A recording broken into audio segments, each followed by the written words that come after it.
Assalamualaikum warahmatullahi wabarakatuh. Bismillahirrahmanirrahim. Nahmaduka ya ghafuru ya syakuru. Mashalli wa sallim barik ala sayyidina maulana Muhammadin wa ala alihi wa sahbihi asma'in nama ba'du. Ini ki melanggar aturan Jawa Tengah mawon nggih bahasa Indonesia nggih. Karena NKRI harga mati. Nanti jadinya asobiah kalau hanya Jawa Tengah. Begini, keluhan saya bahwa banyak akhwal ya, perilaku dari para hafidh-hafidhah kemudian tidak tahu asal usulnya. Maka ini saya bantu dengan menyertakan naskah ya, atau nuskhoh kalau dalam bahasa Al-Quran dari kitab Ghoisun Naf'i. Ini kitab yang dipakai juga oleh Lajnah Arab Saudi. Jadi yang pakai kitab ini bukan Rasulullah menjawab al-halul murtakhilu, yaitu seseorang yang diam kemudian jalan lagi. Lalu ditanya, maknanya gimana ya Rasulullah? Kata Nabi, shahibul Qur'ani kullama halla irtahala, yaitu orang yang membaca Quran setelah selesai An-Nas kemudian setar lagi Fatihah langsung sampai waulaika humul muflihun. Karena takutnya kalau diakhiri An-Nas benar-benar akhir dari segalanya. Artinya aneh itu katanya mau jalan lagi ternyata apa? Berhenti. Makanya saya mohon kalau sudah dimulai waulaika humul muflihun ya benar-benar diteruskan. Kemudian khusus para bunyai atau mbak-mbak yang hafal Quran, memang saya setuju bahasa Arabnya itu hafidhot. Meskipun sebetulnya menurut disiplin itu agak salah. Karena dulu itu orang hafal Quran namanya hamalatul Quran. Tapi problemnya untuk perempuan di Indonesia hamil itu ya kita tahu maknanya apa. Sehingga secara bijak diganti apa? Hafidhot. Karena kalau hamil mesti pikirannya orang itu ya bunting gitu. Jadi nanti gak ada bedanya yang hafal Quran sama enggak. Jadi ini saya baca semua lengkap. Saya baca Arabnya terus saya terjemah dengan bahasa Indonesia supaya bahwa perilaku kita, kenapa wadduha baca takbir kemudian mengakhiri waulaika humul muflihun terus cara khataman itu semuanya musalsal ila Rasulillah sallallahu alaihi wasallam. Bapak saya itu dulu ngaji sama mbahnya Neng Ima itu sama Badullah Salam sebelum kayak kaset. Tapi karena nasional ya namanya pondok Quran. Kamu ngeritik nanti dikira hasud. Kalau setuju itu merusak tradisi karena nggak ada apa? Sanad. Kalau diam manusia kok tidak punya sikap, ya sudah gitu aja nanti jadi fitnah. Ini saya baca ya. Bismillahirrahmanirrahim. Wa qatit tafaqat al-hufadhu ad-dhihni wa ghairuhu bi anna hadits takbiri lam yarfa'uhu ila nabi sallallahu. Jadi ini riwayat Qiraah Ibni Katsir yang dipakai kita semua. Ketika ngaji sama gurunya, wadduha selesai, kata gurunya, kabir, kamu harus baca takbir. Ya ini dengan kalimat Allahu Akbar. Fa inni qara'tu ala Abdillah bin Katsir, falamma balaghtu wadduha qala li kabir. Saya ngaji sama Abdul bin Katsir juga diperintahkan demikian. Abdul bin Katsir ngaji sama guru-gurunya, di antaranya Imam Mujahid, fa amarahu bidzalik, ya disuruh seperti itu.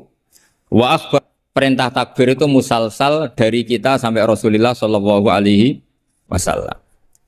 Sehingga ya sudah kita kalau semulai wadduha itu baca takbir. Tapi kemudian ulama itu selalu ada cara pandang yang berbeda. Ada yang menentang itu.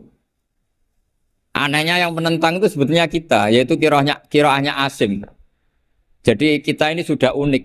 Jadi kita ngikuti qiraah Asim diriwayati Hafiz. Ya qiraah kita apa? Qiraatu Asim diriwayati apa? Hafiz. Tapi dalam baca wadduha itu ngikuti mazhabnya Ibnu Katsir. Kenapa Imam Asim berpikiran tidak perlu? Karena begini. Pantangan dalam membaca Quran adalah tidak boleh melafadzkan sesuatu yang potensi diduga bagian dari Quran. Sehingga banyak ulama yang berpikir tidak usah. Jadi ya itu namanya ijtihad. Jadi ijtihad itu ya kearifan ulama untuk melihat sekian kemungkinan kebenaran yang digandaki Allah Subhanahu wa taala. Dan enaknya ijtihad, kalau benar dapat 2 pahala, kalau salah dapat 1 pahala. Itu memang kita rileks saja. Apa? Mempertontonkan apa? Wajah. Ya itu ya plus minus, karena kalau sampean cadaran semua nanti ketuker. Tapi yang jelas ikhtilaful a'immah rahmah itu ada madhabnya, yaitu Hanafi. Jadi dulu ulama itu biasa, orangnya Syafi'i bermadhab berperilaku tertentu ngikuti ulama lain itu tidak masalah. Seperti ini, kita asim tapi ngikuti madhabnya siapa? Ibnu Katsir, yaitu rawinya Imam Bazi tadi, yang mentakbirkan setiap surat. Karena bismillah antar surat itu tidak bagian dari Quran kecuali Fatihah. Makanya banyak yang waslul jami, qat'ul jami itu adalah dalam ilmu safahin. Logikanya seperti tadi. Ya, saya ulang lagi ya. Jadi pantangannya di Quran itu diantaranya apa? Tidak boleh melafadzkan kalimah yang potensi diduga sebagai Al-Quran. Sebab itu ada mazhab yang tidak membolehkan. Tapi ada mazhab yang membolehkan karena orang sudah tahu semua bahwa konteksnya tidak Quran. Tapi memang takbir bersyukur. Ya jelas ya, jadi ini penting supaya secara kesanatan jelas. Terus sekarang tentang takmil itu ya, alinea kedua. Takmilun, yaitu tadi kenapa setiap khataman justru diakhiri dengan wa ulaika humul muflihun, tidak terus An-Nas berdoa ndak. Takmilun fi masaila tata'allaku bil khatmi. Al-ula sabatan nasu anil makki min riwayatil bazi wa kumbul wa ghairihima. Anaman qara awa khatama ila akhirin nas qara al-fatihata wa ilal muflihun min awalil baqarah. Jadi justru setelah khataman, ya saya ini hanya bantu ya. Artinya saya yakin semua hafidhot melakukan itu. Tapi kan nggak tahu referensinya di mana. Nanti dikira di primbon, makanya ini saya tunjuk. Nah, setelah satu, makanya jangan berharap ngundang saya. Kalau sampai tidak lebih tua ketimbang saya insya Allah tidak mau. Jadi yang merasa tidak mbah saya mohon tidak ngundang saya. Tapi kalau ada mbak-mbak yang merasa mbah saya, ya saya mau. Tapi dia harus siap mendadak tua. Karena jadi mbah saya. Saya ulang lagi ya, ini supaya jelas. Saya mohon nanti keluarga-keluarga yang mungkin kurang jelas minta keluarganya, pasti ada yang paham kitab, paham baca. Yang jelas ini di kitab Ghoisun Naf'i, yang diantaranya merujuk kitab yang dikarang Imam Sofakusi. Itu yang ngarang kitab Ghoisun Naf'i. Sarahnya kitab Satibi. Ya, Satibi di ilmu qiraat itu ibarat Nawawi dalam mazhab Syafi'i. Jadi semua riwayat tentang qiraat sab'ah itu semuanya nginduk namanya Imam siapa? Satibi. Satibi sebetulnya nginduk sama Abi Amrin Ad-Dani. Terus sampai saat terusnya sampai ke Imam Sab'ah tadi. Nah, kalau sampean tanya, kenapa justru yang menjadi qiraah masyhurah itu justru Imam Asim? Padahal dia orang Kufah. Kenapa tidak Imam Nafi'? Padahal beliau qari'un madaniyun. Kenapa tidak Ibnu Katsir? Padahal beliau qari'un makkiyun. Padahal pusat Islam itu di Mekah dan di mana?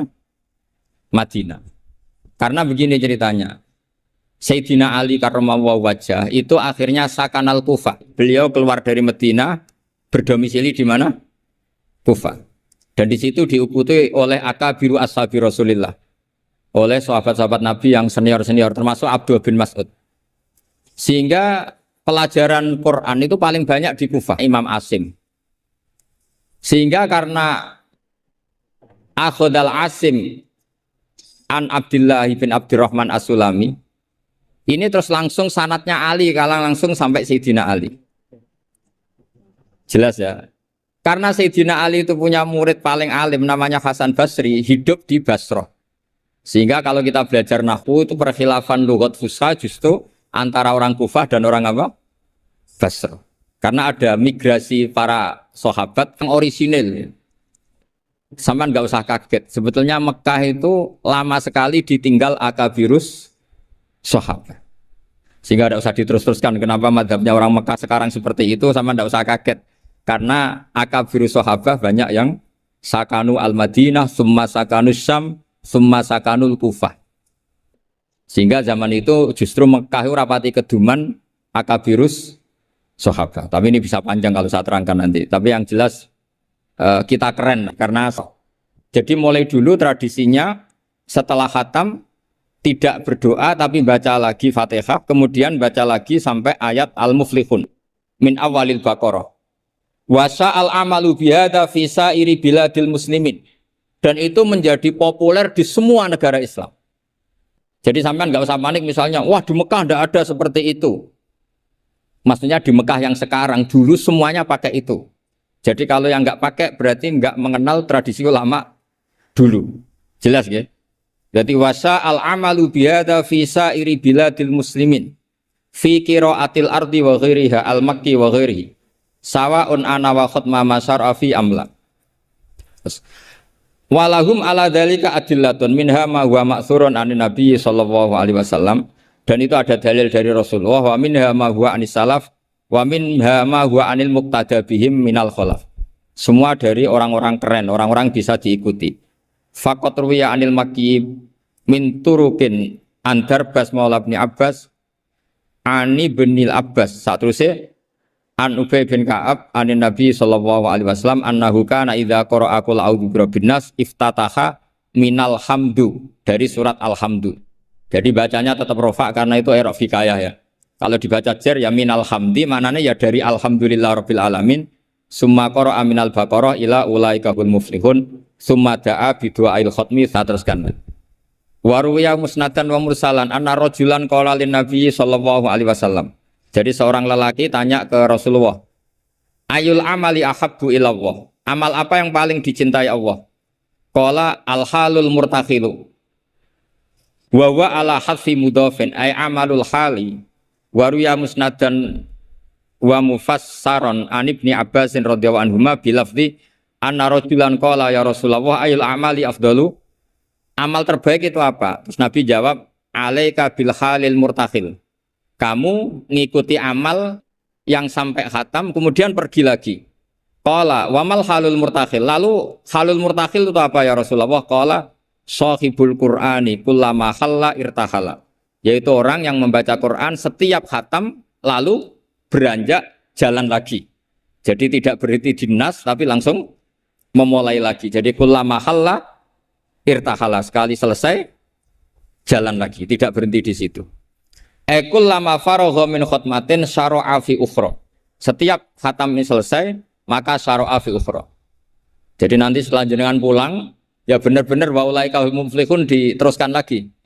Jangan nunggu ada undangan di sini. Wah itu berarti sampean bohong. Ya semoga enggak bohong. Tapi sebagian potongannya bohong karena kalau yang enggak punya pondok biasanya setelah pulang ya gosip. Acaranya keren. Wakil gubernurnya ganteng, wah itu repot nanti. Nggak boleh seperti itu. Wakil gubernurnya orang alim, putranya Mbah Mun, itu boleh.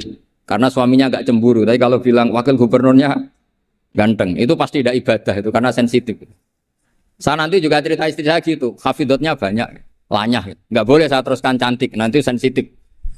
Ya sudah seperti itu aja sifatnya. Nyari yang aman. Kullama faragha min khutmatin syara'a fi ukhra syubbiha bi musafirin faragha min safarin wa halla manzilahu sumartahala bi sur'atin di safarin akhir. Ya ibarat kayak orang dagang setiap sudah pulang lalu nanti kena semprit sholat apa? Duhur. Tadi saya berdoa semoga dapat waktu sempit, alhamdulillah kesampaian. Karena ini tinggal. Jadi tadi gak salahnya siapa-siapa, memang mustajabnya doa saya. Tadi saya berdoa supaya dapat waktu sempit. Alhamdulillah kesampaian. Ini jelas kesampaian ini. Ini tinggal 35 menit. Yang terakhir adalah al-khotimuna li kitabillah ala salasati firokin. Cara mengkhatami Quran itu ada 3 model, 3 kelompok. Maknanya nanti 3 kelompok ini menjadi 3 model. Faminhum firqatun, ya sebagian kelompok begini. Idza khotamu istaghalu bil istighfar ma'al khuljali wal khaya. Setelah khatam mereka sibuk istighfar, merasa malu. Apalagi khataman di sini pasti ada yang menculat-menculat kan? Apalagi yang nyemak biasanya mau delok pojokane tok. Alimun hakim, padahal ayatnya hakimun alim. Ya itu kan mesti ada dosanya karena pasti kadang baca watini tapi diakhiri wal asri. Depannya watini, tahu-tahu watawasaw bil haqqi watawasaw sabr. Karena mulai illal ladzina amanu wa amilus sholihat itu langsung mencolot ke wal asri. Sama, biasanya orang hafal Quran problemnya gitu. Yang di surat Baqarah sebenarnya itu wakula, biasanya emang. Jadi saya yakin semuanya pernah salah, sebab itu kalau khataman tidak usah sok suci, tapi malah ma'al khojali, merasa malu, merasa perlu istighfar. Itu juga bagian dari tradisi khatamannya ulama-ulama dulu. Wa haula'i qaumun ghalaba 'alaihim al-khaufu lima arafu min syiddati satwatillah wa qahrihi wa rabb. Fa'aiqonu saterusnya, makanya mereka yakin dalam amalnya itu banyak masalah. Maka perlakuan terbaik adalah membaca istighfar. Jadi nggak boleh sampai misalnya gini, ya Allah beri saya rezeki yang banyak barokahnya khatam Quran. Memangnya Anda khatam betul? Coba tadi yang baca dosa. Quran kayak gitu ya, memang kalau cepet ya yalam tasirkum fa'dziru rabbaka fakabiru. Taunya baca kan mesti cepet. Apalagi dibatasi udah nggak deres. Tapi jangan, makanya doanya itu nggak usah pakai doa khataman. Allahumma arhamna bil Quran, wanfa'na bil Quran. Jadi nggak bohong ya kan? Fatihah kan Quran, wal asri Quran. Kalau khatam Quran kan bohong. Bisa saja kata malaikat tenane mau menculat gitu. Ya jelas ini bukan nyindir tapi fakta. Ini bukan suudzon tapi suul yakin. Karena benar-benar terjadi. Jadi ini bukan suudzon tapi apa? Suul yakin. Kalau suudzon haram, kalau suul yakin itu berdasar fakta. Nama berdasar apa? Fakta. Nggak usah tersinggung, biasa mawon. Ini kan mungkin ya semua hafid ya kelakuannya seperti itu. Loh ya kalau sampean baca tartil nggak akan cukup waktu 4 jam. Coba baca yang tartil. Qul A aja dulu latihannya. Oh, ini masuk katanya. Kata gurunya ada. Mas mesti tidak selesai itu. Makanya ada ulama yang kalau tradisinya khatam mereka istighol dengan istighfar meminta maaf karena merasa amalnya tidak sempurna. Ya saya teruskan ya. Wa firqatun ukhra yasilunal khutmah as-saniyata bil khutmatil ula min ghairi istighalin bidu'ain wal istighfarin.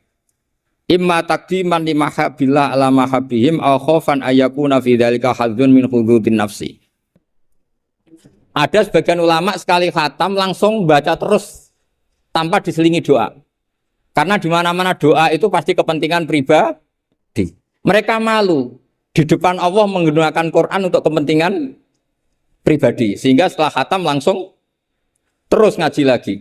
Karena mereka lebih mendahulukan kalamullah yaitu Quran ketimbang minta-minta sama Allah Subhanahu wa ta'ala. Itu juga tradisi.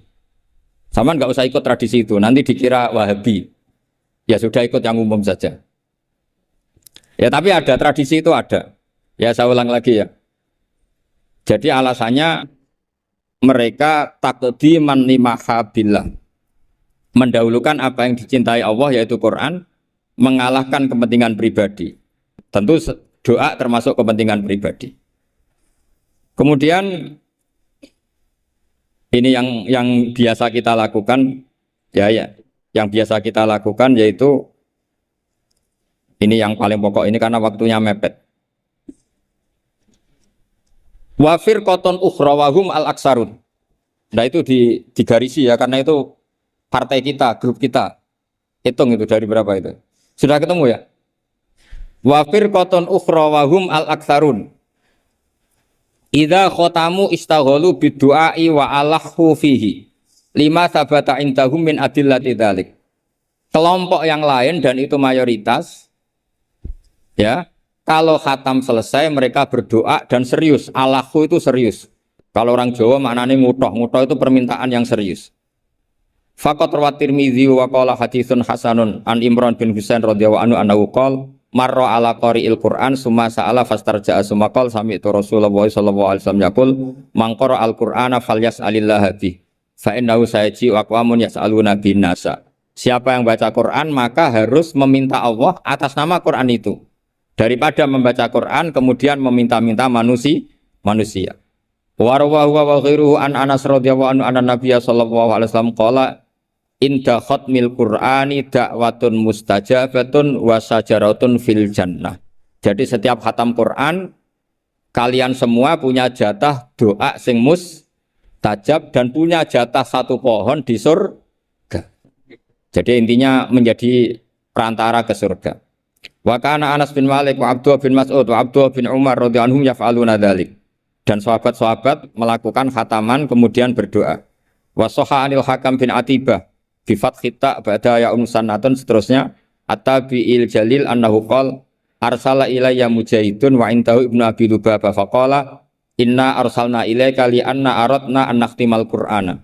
Jadi tradisi undangan seperti ini itu sudah ada mulai dulu.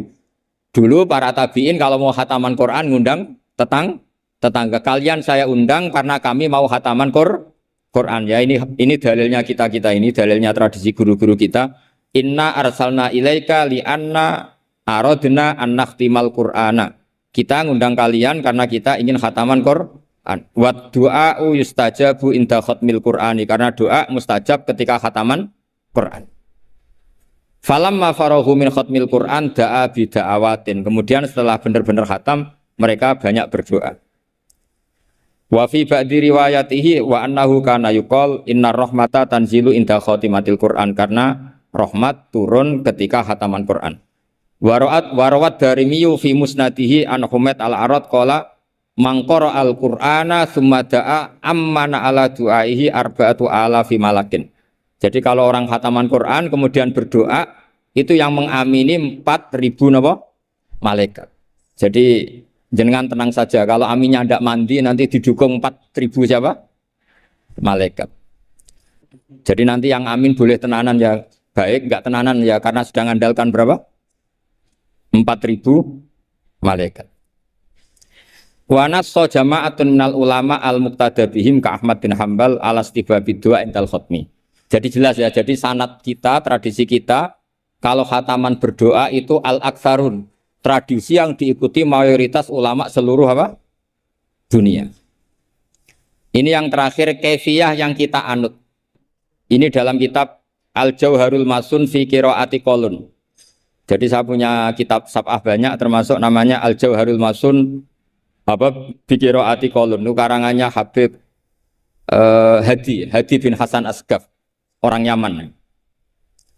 Kita kan ini namanya apa? Dirosah ya. Jam'iyah Mudarosatil Quran. Mudarosah dulu itu misalnya Zaid baca ya ayyuhal muddathir, gurunya baca ayat tertentu mudarosah. Saya baca lagi ya. Ayyaqra'a syakhsun hisban wa yaqra'al akharu aynama qara'ahul awwalu wa hakadha. Fahadhihi Jibril. Jadi Jibril baca ya misalnya ya ayyuhal muddathir gitu ya. Terus Kanjeng Nabi mengulang lafaz yang sama. Ya, itu namanya mudarosah. Nah, tapi kalau di Indonesia itu yang seperti ini itu nanti ada lagi namanya. Tapi ya nggak apa-apa dinamai mudarosah nggak apa-apa. Fakana Jibrilu yaqra'u awalan summa yaqra'u an-nabiyyu sallallahu alaihi wasallam ainama qara'ahu Jibrilu. Jadi Jibril baca dulu, kemudian Nabi baca ayat yang persis yang dibaca malaikat siapa? Jibril. Makanya kata Allah, fa idza qara'nahu fattabi' Qur'ana. Setelah saya baca kamu ikuti. Ala lisani Jibril intah. Nah, kalau yang kita lakukan ini masuk definisi ini yang tradisional la tuqi wala tadzar lawahatul basar alaiha tis'ata asyar. Terus ada yang teruskan wa ma ja'alna ashaban nari illa malaika wa ma ja'alna iddatahum, terus ada yang berhenti kalla wal qamar wal laili id adbar was subhi idza asfar innaha la ihdal kubar. Terus ada yang teruskan lagi nadhira lil basar liman sya'a minkum ayataqaddama aw yatakhir. Itu nama resminya idaro. Idaro itu puteran. Ya tapi nggak apa-apa kalau nama istilah itu apa artinya sih. Jadi yang jelas tradisi yang kita tuh ada sunnahnya ila rasul. Masanya. Sampai adzan bisa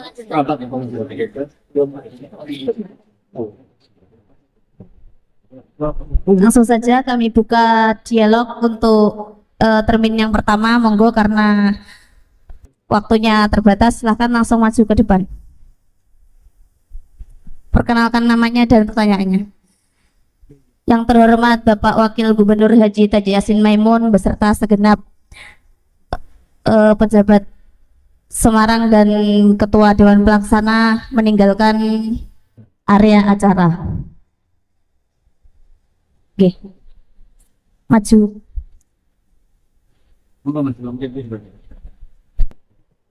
Assalamualaikum warahmatullahi wabarakatuh. Sebelum kami menyampaikan pertanyaan, kami mengucapkan syukur alhamdulillah. Kami sangat bangga sekali atas kerawan Agus Bahauddin Nur Salim yang selama ini kami hanya bisa menyaksikan beliau di YouTube, tapi sekarang bisa bertatap muka secara langsung. Begini Gus, niki bahasa Indonesia mawon nggih. Nggih. Tadi mengenai tradisi khatmil Quran, mengenai deskripsi masalah yang sudah biasa terjadi di kalangan kita, banyak di antara kita ketika mendapat istilahnya undangan untuk khatmil Quran, kita itu istilahnya nyelengi dulu, nyelengi di rumah. Jadi 30 juz itu yang sudah dicelengi di rumah, ngoten Gus. Lah, yang ingin kami inginkan bagaimana ada yang ketika haid, ketika odor niku masih membaca Al-Quran dengan suara keras, artinya masih membaca Al-Quran memakai Dua pertanyaan. Yang kedua monggo. Pangapunten untuk yang kapolda. Assalamualaikum warahmatullahi wabarakatuh. Oke, silakan. Monggo. Jenengan. Perkenalkan dari mana dan Assalamualaikum warahmatullahi wabarakatuh. Mohon maaf yang sebesar-besarnya apabila nanti yang saya tanyakan ini kurang layak atau kurang sopan. Gus. Ini tadi ada keterangan kenapa kita kalau tradisinya kalau menghatamkan Quran itu setelah surat An-Nas langsung surat Al-Fatihah disambung dengan surat Al-Baqarah sampai dengan Muflihun. Lah terus Gus ini ada kebanyakan malah disambung lagi, disambung sama ayat kursi, kemudian akhir surat Al-Baqarah. Itu apa ada juga dasarnya? Gitu ya Gus, penasaran saya. Terus yang itu di situ qiraah itu maksudnya menghatamkan apa sekedar membaca saja? Harus hatam 30 juz apa sekedar membaca sebagian dari Al-Qur'an? Kalau mau apa tak Ya maaf makanya soalnya saya tadi mendengarnya apa salah saya dengar itu hatamkan. Terus yang ketiga, ini sudah cukup dua pertanyaan. Karena waktu yang sudah. Monggo coba jawab Gus. Yang pertama tadi dari penanya yang pertama, bagaimana kalau nyelengi Quran dulu bagaimana? Yang kedua tanggapan bisa sedikit. Nyelengi hafalan. Kalau semuanya sebelum sampai pada jusnya. Nyimpen hafalan dulu, belum disetorkan sampai ke sana.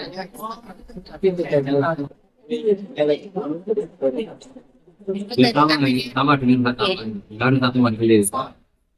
Tambahnya gitu. Belum. Maksudnya misalnya kalau teman-teman di Malah nggak jelas ya.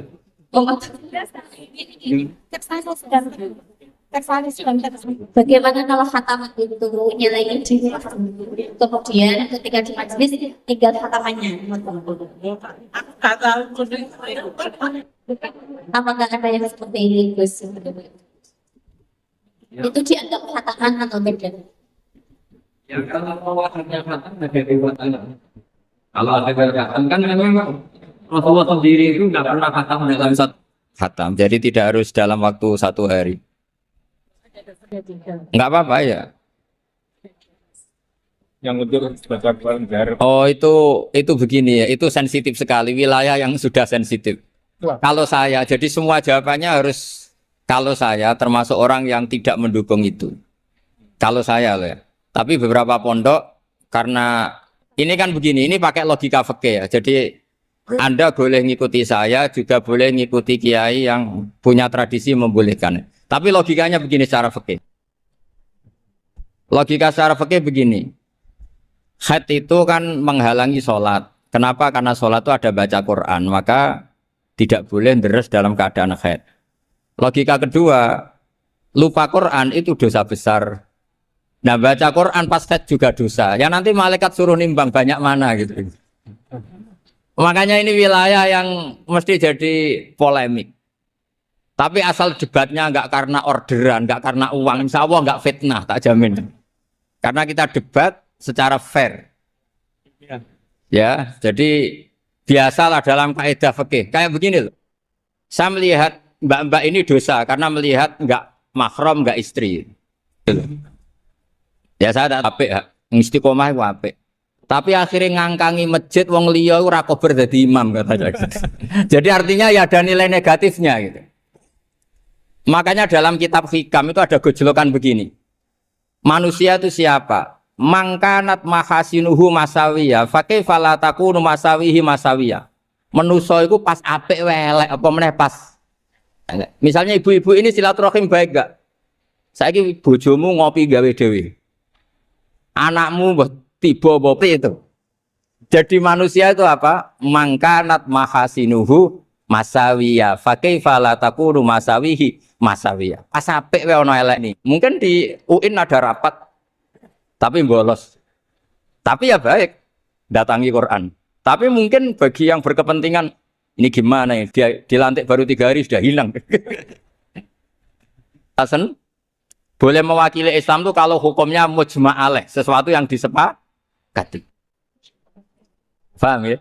Jadi kalau pendapat-pendapat yang khilaf kamu harus bilang apa? Menurut saya, menurut guru saya, karena di situ ada subjektivitas, ada apa? Subjektivitas. Ya kira-kira seperti itu. Berarti intinya masih ikhtilaf terus Gusnya kalau kita khotaman setelah akhir An-Nas, kemudian Al-Fatihah, kemudian Alif Lam Mim, Al-Baqarah dan akhir Al-Baqarah dan seterusnya. Dan jadi begini ya, kalau ya umumnya orang NU lah misalnya, kan setelah itu terus baca ayat kursi macam-macam. Ya itu paket ngelafatkan kalimat thayyibah saja, tapi ya tidak dalam konteks mewarisi ulama dulu dalam cara khataman. Saya ulang lagi ya. Ya kira-kira marisi Islam Nusantara gitu aja. Karena kalau tradisi ulama dulu dalam khataman ya hanya 3 itu. Kemudian kita membaca ayat kursi. Ya salahnya di mana itu kan ya kalimat thayyibah ya sudah. Ya enggak mas gitu. Misalnya gini, populer dipilih, tapi risikonya yang belakang-belakang enggak hafal terus ayat kursi masih banyak yang bubar. Inna dina inta wali samangus, menang semua. Ya yang seperti itu jelas itu. Kategorinya ya tidak sampai masyru'ahannya dianjurkan secara ekstrim karena itu pilihan. Nah, sifatnya itu pilihan. Tapi ya tidak mungkin dilarang. Masa melafatkan kalimat thayyibah apa? Dilarang. Nah kenapa kalau saya ngaji PD, mereka aku muji pangeran, saya tidak pernah mikir awakku, tak penting awakku, penting muji pangeran. Ngaji itu artinya kan muji pangeran, muji ilmu nih pangeran, ya sudah. Itu anakku itu dongo itu mikir awakmu dewi. Mulane dongo mbek ngaji ku derajate dhuwur ngaji, mergo ngaji muji pangeran, nak dongo mikir awake dewi. Makanya masyhur itu ada 2 kelompok di masjid, yang satu diskusi halal haram, yang satu berdoa. Nah, terus Nabi keluar dari rumah berdiri sempat ragu, saya kemana? Terus akhirnya Nabi ngendikan mereka itu berdoa kalau Allah mengabulkan ya disembadani. Tapi mereka belajar halal haram. Itu perintahnya Allah, saya sebagai Nabi. Terus akhirnya Nabi gabung kelompok yang belajar halal haram. Karena belajar halal haram artinya ingin menghidupkan hukumnya Allah Ta'ala. Tapi nak wong dongo kepingine iku kabul kajate. Intine mikir awake dewi. Makanya saya termasuk ulama yang jarang berdoa. Tapi ya berdoa tapi kadang-kadang. Nah kowe kan gak kontribusi ning agama rapati ya itu. Oh dasar murahan. Ya tapi piye mulang yo ora payu. Jadi kadang-kadang kula dibantah. Lah jenengan mulangi payu Gus. Lah kula ora payu, donga-donga ngono. Ya tapi aku ngerti pangeran ra bakal nyembadani barno ra Gus. Pangeran yo paling ya sedikit sithik ngono cukup ngono. Kalau termasuk orang yang nggak setuju ya kalau orang sholawatan terus berlebihan tapi khidmah ini Nabi kurang. Maksudnya gini loh, sholawatan berlebihan ya. Redaksi sholawat tentang Nabi itu kecil. Bukan sholawat jumlahnya enggak. Redaksi tentang Nabi itu kecil, sementara tentang keinginannya itu saya tidak suka. Saya suka sholawatan itu ya yang nyifati Nabi banyak, kemudian keinginannya kecil. Itu bagus. Kayak Ihya itu, kayak Ihya Abdul Hasan Asadili itu, kalau dongo itu jaluknya mau swidik paling baris paling terakhir. Misalnya gini, Nahmaduka ya man huwa waladi la ilaha illa anta rahmanur rahim, itu langsung in sampai nyifati Allah itu 99. Buar ngono nganti berkuras-kuras. Lagi terakhir mau jaluk dongo sidik. Nah kowe kan enggak muni muji Allah mau basa-basi tok. Alhamdulillah rabbil alamin wassalatu wassalamu ala Muhammadin. Mau nggo syarat tok. Baru ke Allahumma inna nas'aluka nganti telung lari. Telung halaman. Tapi pas muji pangeran alhamdulillah rabbil alamin wassalatu wassalamu ala Muhammadin. Bariku terus dongo njaluk mapan tolak buala. Yo aja. Mana jare pangeran? Muji kekasihku suwi dik dongane kecangkeman. Lah saya tuh gak suka jenis itu. Harusnya sholawatnya itu yang panjang. Maksudnya nyifati Nabi yang panjang. Baru mintanya sedikit. Itu bagus. Itu akhlak. Makanya saya diantara sholawat yang senang itu sholawatnya Habib Ali Al-Habsyi yang arang Simtutur. Itu kalau beliau baca sholawat itu sholatan yattasilu biha ruhul musolli alaihi bi. Fayam basitu fi qalbi sirru nuri ta'alluqi bi wa hubbi. Wa yuktabu biha bi inayatillahi ta'ala fi hisbi. Jadi dia baca sholawat itu, ya Allah berikan sholawat kepada kekasihmu Muhammad. Dengan sholawat ini rohnya saya, musolli itu rohnya saya yang membaca sholawat, bisa sambung dengan rohnya Rasulullah. Dan setelah sambung saya terhitung sebagai orang yang mencintai Rasulullah. Dan saya berharap dari cinta itu saya tertulis sebagai umatnya. Nah, aku kan enggak mau sholawat itu mau, saya termasuk orang yang enggak saya loh ya. Tapi ya tetap baik dibanding nganggo primbon ya satu sholawatan ya. Tapi boleh punya etika lah dengan Rasulullah itu. Boleh kalau dongo nyifati Nabi yang banyak, ya baru keinginan. Kan banyak tuh sholawat yang seperti yang saya misalnya di kitabnya Sayyid Muhammad ada. Allahumma sholli ala sayyidina Muhammad nuri kalam alladzi. Wah nyifati Nabi itu sampai panjang lebar baru menceritakan hajatnya. Kalau kamu kan enggak nyifati Nabi basa-basi, mau sidik kan. Malah kadang orang misalnya ala Muhammad. Kok ala Muhammad muni Sayyidina aja disoal. Baru kudungannya panjang. Saya termasuk yang enggak setuju. Karena itu menurut saya kurang etika. Makanya Rasulullah itu kalau berdoa kalau sudah nyifati Allah coba tak beri satu contoh saja doanya Nabi. Alhamdulillah hamdan yuwafi ni'amahu wa yukafi'u mazida ya rabbana lakal hamdu kama yanbaghi li jalali wajhika 'azimi sultanik la nuhsi thana'an 'alaika anta kama asnaita 'ala nafsik. Itu sudah berapa itu nyifatin itu belum doanya tuh. Nah kamu kan enggak Allahumma alhamdulillah rabbil alamin Allahumma ya Allah di hajati wes gremeng titik seramutu tenan jangan gak bakat wali. Nah cara kula iku sisih dene. Kula yo sering ngamini dongane wong ngono niku, tapi ning atiku amin itu maksudnya amin barno mawon Gusti. Nanti aku amin tapi amin ku barno mawon Gusti. Wong ora jelas ngono berarti. Jadi aku muni amin tapi amin barno maksudnya. Ya Allah barno amin ngono maksudnya. Jadi karena tadi setahu saya doanya para nabi, para wali itu memang seperti itu. Ya coba itulah doa tadi aja yang saya sebut itu berapa kalimatnya? Apa? Alhamdulillah, hamdan yuwafi ni'amahu wa yukafi mazida ya rabbana lakal hamdu kaya membaiki di jalali wajhika azimi sultani la nuhsi thana'an 'alaika anta kama asnaita 'ala. Enggak terhitung pujian saya kepada engkau sebanyak engkau memuji pada diri engkau sendiri. Allahumma inni a'udzu biridhoka min sakhatika fi mu'afatika min uqubatika wa bika minka. Allahumma sholli bi haqqi jabarutika wa bi khawfika. Kan panjang sekali doanya wali-wali itu, tapi semuanya mensifati Allah. Bahkan banyak yang kemudian lupa enggak doa. Coba haji, doa haji itu coba. Labbaik Allahumma labbaik la syarika lak innal hamda wan ni'mata laka wal mulka la syarika lak. Wa ni'mat itu kan labbaik saya siap melaksanakan perintahmu ya Allah sa'dik. Engkau yang punya pujian, engkau la syarika lak. Itu malah enggak ada, jarang malah ada doanya. Itu kalimatnya talbiyah semua. Allahumma antal azil akram itu sudah seperti itu.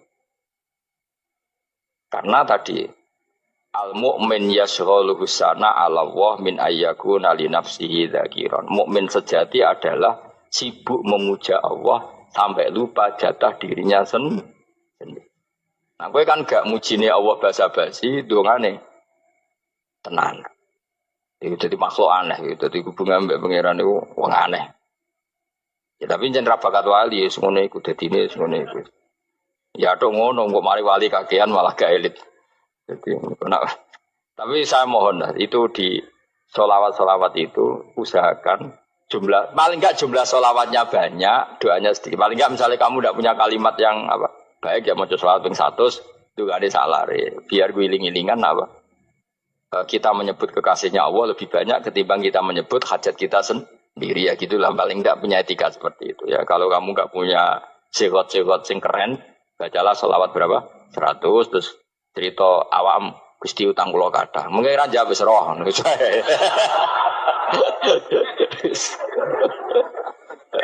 tapi kan kita menyebut kekasihnya sampai 100 nyebut utang bisa no cowok nyebut kekasih bisa nyebut utangnya 100 berarti yang nak ditakoki pangeran kowe nyebut kekasih wong pira pisan nyebut utang 100 dasar rayu utang nomor ya ada saya termasuk orang yang nggak setuju tadi jadi kalau apa redaksi sholawat cari yang mujinya Nabi lebih apa lebih banyak karena itu nanti lebih diridhoi Allah Taala. Coba Allah sendiri kalau nyebut nabinya itu hitung saja. Laqad ja'akum rasulun min anfusikum. Jadi rasulun min anfusikum seorang rasul yang sejenis dengan kamu. Terus azizun orangnya sangat terhormat. Alaihi ma'anitum rasul ini siap menanggung apa yang kalian tidak mampu. Kowe ra bakal mlebu swarga baru kaya syafaate Nabi akhirnya mlebu swarga. Kowe ra kelar korban Nabi tahu mengorbankan kita semua. Dokha Rasulullah bikabsaini terus hada an ahli wa hada amman lam yudakhi min mati jenenge alihima anittum Nabi menanggung apa yang kalian berat azizun Nabi itu ali terus harisun alaikum Nabi sangat berkomitmen menyelamatkan kalian. Haris itu keinginan yang berlebihan itu jenenge apa? Haris kiye kuno namanya ini ngungseng, keinginan yang over. Nabi itu sangat berkeinginan kita ini maslahat. Terus bil mukminina raufur. Allah yang super saja kalau nyebut nabinya nyifati sebanyak itu. Ada ayat lagi misalnya, Rabbana wab'ats fihim rasulam minhum yatlu alaihim ayatika. Muhammad itu siapa? Seorang rasul yang membacakan ayat-ayat Allah. Wa yu'allimuhum, seorang rasul yang mengajari mereka Alkitab wal hikmah. Wa yuzakkihim, seorang rasul yang membersihkan akhlak-akhlak kita. Jadi artinya Allah punya tradisi kalau nyifati rasul itu banyak. Juga nyifati orang-orang sekeliling rasul. Makanya menurut saya madhab Syiah itu enggak pas. Karena Allah kalau nyifati Rasulullah itu jika nyifati orang-orang di sekeliling Rasulullah dan itu dengan pujian. Yaitu Muhammadur Rasulullah walladzina ma'ahu asyidda walal kufar ruhama'u bainahum tarahum ruk'an sujada yabtaguna fadlan minallahi warid wa nasimahum fi wujuhim min atharis sujud. Itu kan panjang sekali dan orang-orang sekeliling Muhammad adalah begini. Kayak apa Allah muji para ashabu Rasulillah? Masa kita ikut kelompok yang menghina ashabnya apa? Rasulillah. Makanya kita tetap madzhab ahli sunnah wal jamaah yaitu mencintai semua sahabat karena Allah saja yang Tuhan mensifatinya dengan sehormat itu mensifati apa ashabu Rasulillah disifati orang-orang yang saling kasih sayang sama orang mukmin tarahum rukaan sujud dan komitmen hidupnya untuk rukuk dan sujud simahum fi wujuhim min asari sujud sudah asari sujud terus diterjemah nanti sensitif cuma setahu saya asar sujud itu nanti setelah di akhirat orang sering sujud itu jabahnya itu ada nurnya. Tapi kalau ada yang nafsirkan asari sujud itu warna tertentu ya semboy itu sensitif. Yang jelas asari sujud itu ya sudah seperti itu. Seneng kamu kok hasut. Kowe nyen provokator, nak ono apa ya? Ada hal yang begitu terus mau berlebihan. Teke ya khisimun.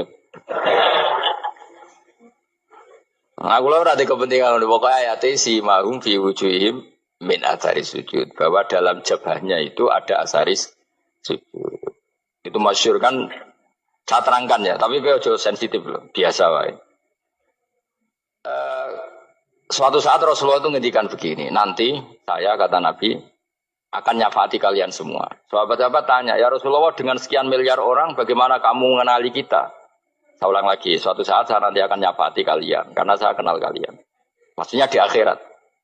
Ya Allah, di akhirat. Terus sahabat tanya, ya Rasulullah bagaimana engkau mengenali kita sementara nanti di akhirat bermiliar-miliar orang itu. Terus Nabi ngendikan gini, jika kamu punya unta dengan tanda tertentu, saya ulang lagi, jika kamu punya unta punya tanda tertentu, dalam jidatnya ada begini, dalam tangannya ada gini, dalam kakinya ada gini. Maka apa kamu bisa membedakan untamu dengan unta orang lain? Ya bisa ya Rasulullah, karena unta kita khas. Misalnya kaki depannya ada putihnya, kaki belakangnya ada putihnya, dalam baduknya ada putihnya. Kata Nabi, inna ummati yut'auna yaumal qiyamati hurran muhajjalin min asaril wudu. Nanti umatku, nanti wajahnya juga bersinar. Tangan kakinya juga bersinar. Jadi asar itu saya pastikan secara riwayat itu akhirat. Maksudnya tentang akhirat.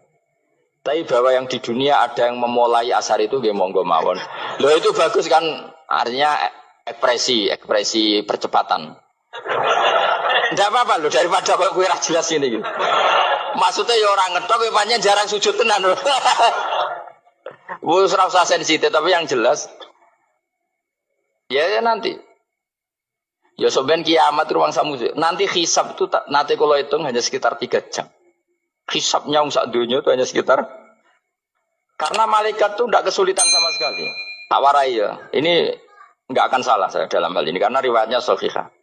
Kenapa hisab itu hanya butuh mau rubu'un nahar 1/4 dari siang enggak? Anggap saja siang itu 6 jam atau 12 jam itu aja terserah. Kalau 12 paruhnya kan 6 ya. Seperti 1/4-nya berarti 3. Itu gini. Jadi nanti di mahsyar itu kan yauma tabyaddu wujuh wa taswaddu wujuh. Yaudah yang kafir itu kelap, hilang. Wajahnya, tubuhnya semuanya gelap. Yang mukmin itu semuanya terang. Jadi sudah yang tabyaddu wujuh wa taswaddu wujuh otomatis terus nyingkap. Terus pergerakannya itu delala yang tabyaddu wujuh itu ke kanan. Yang taswaddu wujuh ke kiri. Maka kamu jangan punya sinar yang kelap-kelip. Nanti kena bego yang karena nggak jelas tadi. Maka kamu harus sinarnya yang sejelas-jelasnya. Ghurran muhajjalin min asaril. Bila perlu nur kamu sampai menembus langit saat itu. Makanya ketika orang mukmin sudah nurnya ada di muka, ada di tangan, masih ngendikan Rabbana atmim lana nurona karena takut masih kena bego tadi. Karena kalau hanya wudhu tok, sikil tok kan bayangkan di miliaran orang kan bisa agak kelihatan. Tapi kalau nurnya sampai nembus langit kan, itu siapa kok nurnya sampai? Kan malaikat langsung tahu. Wah ini hafal Quran, alim kan insya Allah nurnya itu. Sama zaman itu masih berdoa. Rabbana atmim lana, sempurnakan nur kami. Karena nanti identifikasi malaikat berdasar tadi. Kalau ada nur berarti diletakkan ashabal yamin. Kalau nggak ada nur, ashabal shim. Nah malaikat yang dibawa bigu itu kira-kira detail nggak? Dugaan saya kalau kelap-kelip pasti kena simal. Wah ini partai kiri. Mesti kan ini. Pemenang yang wudhunya mau dulit sirah tok sidik. Karena anak mazhab Syafi'i. Sebetulnya meskipun itu sebaiknya kalau basuh sirah itu kabeh ben ora kelap. Mana aneh pepes terus dulat-dulit tok. Mau iku soben ya itu. Kelap-kelip. Ya sudah ya. Setelah itu kata ngendikane pangeran yu'raful mujrimuna bisimahum fayukhadu bin nawasi wal aqdam. Orang-orang pendosa kelihatan maka diletakkan di kiri. Nah sama yang orang-orang baik simahum fi wujuhim min asaris. Jadi ayat itu jelas tentang akhirat. Tapi kira usah terus provokasi. Seneng kamu kok ya khisimun. Maksudnya provokator. Jadi nanti yang mukmin jelas nurnya. Dan nur ini nanti dengan kadar iman kamu, perilaku kamu. Ada yang kelap-kelip, ada yang... Nah yang kelap-kelip ini orang kena bigo itu tadi. Nanti setelah kena bigo ikut ashabis simal, yang kelap-kelip disortir lagi. Malaikat yang bagian detail kan ada nanti. Nah ini terus ditubir neraka. Yang kafir benar-benar neraka, yang ini ditubir neraka. Nah, itu nanti ini yang ngel-ngelo kanjeng Nabi digoleki ya ini itu. Mana sakit kanjeng Nabi, mana ono kiai soleh darani, nah iso soleh dewe sakit Nabi mereka terus goleki ndi umatku sing kelap-kelip itu. Dicari di syafaat. Ya, imma langsung dituruti Allah, wa imma diumbasinin rokok. Ya terserah rencanamu piye kon aku kowe. Tapi yang jelas apa? Kiamat itu cepat sekali karena tadi ada identifikasi tadi.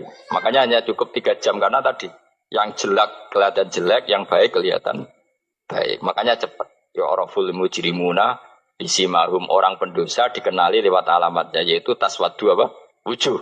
Kalau orang baik dikenali lewat tabyadu wujuh. Nah terus setelah nyingkir, ini ngono tak warai kiamat. Setelah nyingkir, itu faduri babe nahum bisuril lahu bab. Setelah tersingkir tadi, terus lalu ada pintu penghalang, pintu pemisah. Nah pintu pemisah tadi yang sisi kanan langsung jadi surga, yang sisi kiri jadi neraka. Itu disebut faduri babe nahum bisuril lahu bab batinu fi rahmatu wa dhahiruhu min kibalihil adab. Yang pintu arah kanan otomatis wilayah surga, yang pintu kiri otomatis wilayah neraka. Nah problemnya ketika penutupan pintu itu dah yang kelap-kelip itu katut kemana ini yang makanya kamu jangan malok partai yang apa kelap-kelip yang nggak jelas itu koalisi kemana ya. Kalau partai besar kan iso nyalon presiden, partai kecil ini kan ikut mana ini kan sing sak ngisore 1%, 2% ini kan repot. Nah, coba misalnya nur kamu 2%, berarti gelap kamu kan 98%. Kira-kira malaikat mengkategorikan kemana coba? Ayo jawab. Gelap. Loh, kode semangat. Padahal itu bagian dari kamu. Kalau satu tubuh itu sinarnya hanya 2%, kira-kira kategorinya itu partai gelap, partai terang. Kode semangat kok ya dulu. Berarti kegaruk kemana? Kiri. Tapi bisa saja malaikat cara berpikir gini. Tapi kok ada cahayanya ya? Padahal kata Allah, yang bercahaya ashabul yamin. Kan nggak ada bilang cahaya terang. Bisa saja malaikat, alhamdulillah berpikir begitu. Ya nanti kita rayu saja supaya berpikir ini kan yang penting ada cahaya. Kan Allah tidak bilang terang apa kelap-kelip. Ya mungkin saja asal ada cahaya dikategorikan lahu nur, punya apa? Nur. Tapi yang jelas saat itu pun yang sudah punya cahaya masih berdoa Rabbana atsmim lana nurona. Ya Allah saya mohon sekali nur-nur kami sempurna. Jadi ini saya bantu teman-teman yang hafid-hafid supaya tahu maknanya ya. Dan yang enggak hafid ya dengar ya. Kalau nur itu penting. Makanya Nabi itu kayak apa? Nabi itu orang super. Itu kalau ngendikan qawamat al-min fauqi nuran wa min tahti nuran wa an yamini nuron wa ansimali, nuron sampai terakhir Nabi masih mendoa untuk dirinya waj'ali nuron dan semua tubuh saya jadi nur. Nabi sudah gitu. Ya Allah jadikan sisi depanku nur, belakang kami nur, kanan nur, kiri nur. Terakhir itu apa? Waj'alni nuron dan doa semoga semua tubuh saya jadi nur. Itu termasuk doa yang sering saya baca. Karena saya takut kelap-kelip tadi ini bahaya ini kalau malaikat. Saya tidak tahu cara berpikir malaikat tadi. Apa ngitung 98% maka dikategorikan apa? Gelap. Apa dihitung nurnya saja? Wong instruksinya Allah kan yang ada nur ashabul yamin. Meskipun kelap-kelip kan punya nur. Saya tidak tahu nanti ikut 2% ikut mana kalau di partai koalisi itu? Ya, ikut yang menang biasanya ikut yang apa? Ya paham ya. Makanya saya mohon kalau wudhu itu usahakan sempurna. Terutama wudhu sholat. Kalau nggak wudhu sholat itu sebaiknya nggak sempurna supaya ada bedanya wudhu sholat sama wudhu tidak sholat. Rasulullah itu masyhur gitu ya. Rasulullah itu kadang tawaddu'a wudhu'an khafifan, wudhu yang sederhana, yaitu hanya sekali-sekali dan tidak sempurna. Ketika ditanya as-sholat ya Rasulullah tidak. Misalnya saya habis makan mau tidur biasanya ya wudhu, tapi tentu tidak perlu sesempurna kayak wudhu sholat biar ada bedanya. Rasulullah juga gitu. Beberapa kali beliau wudhu tapi tidak sesempurna wudunya untuk sholat. Masyhur itu di riwayat tawaddu'a wudu'an khafifan duna wudu'ihi lis sholat. Tapi kalau wudu untuk sholat asbaghal wudu, menyempurnakan wudu. Jadi supaya ada bedanya wudu sholat dan wudu tidak sholat. Keyakinane jenengan niku wajah niku aurat mboten, wajah wong wedok. Ayo sing elek kan, ayo aurat ta ora? Nggih kan. Jadi lucu, makanya saya itu pernah survei, semua kiai-kiai alim niku nate kula tangkleti, sing alim. Indonesia itu ulama itu prakteknya itu intikal madzhab, tapi tetap muni Syafi'iyah. Nah cara mazhab Syafi'i wajahe wong wedok iku aurat kharijah salat. Jadi wong wedok nak salat iku wajahe gak aurat, tapi di luar salat aurat. Sehingga seharusnya semua kiai Indonesia ya cadaran mergo mazhab napa? Syafi'i.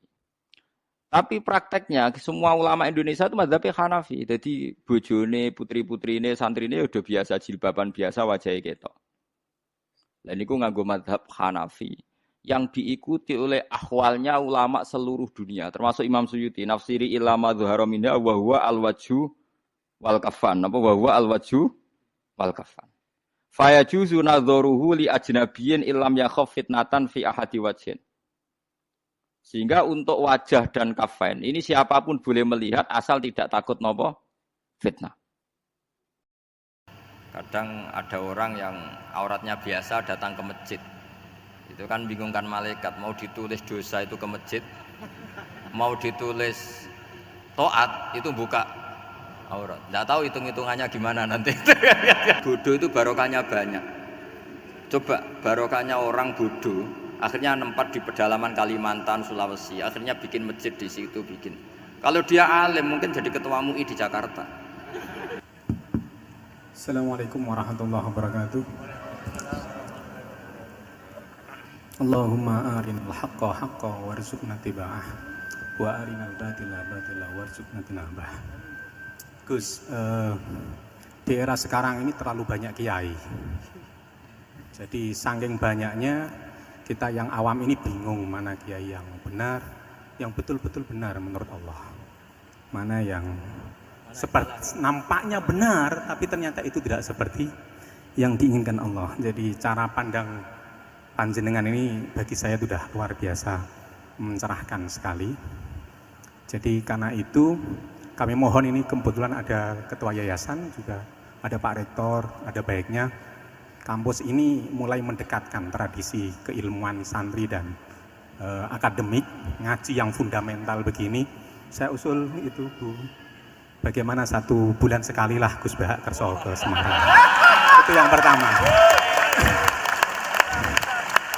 Yang kedua, saya juga termasuk orang yang gelisah dengan realitas sekarang. Saya juga mau ngajukan permohonan kepada Gus Bahak. Permohonan yang paling ini, mbok jenengan nulis 1 buku, saya muslim saya happy gitu loh. Ini kayaknya pas banget ini. Jadi ben ora ketok kok serius banget beragama saiki iki abot banget gitu. Itu yang ketiga, ini penting sekali bagi kita orang-orang tua. Zaman saiki golek anak iso ngalim kok Gus Bahak angel. Jadi saya ingin tolong Gus Bahak ceritakan sejujur-jujurnya bagaimana orang tua jenengan didik sejak kecil sampai iso koyo sampean sakniki. Cekap saya kira. Assalamualaikum warahmatullahi wabarakatuh.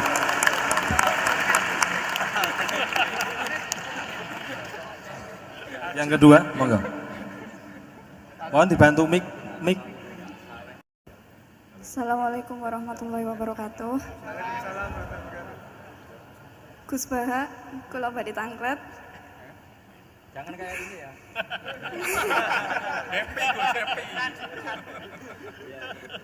Untuk perempuan, hakikatnya menutup aurat niku pripun?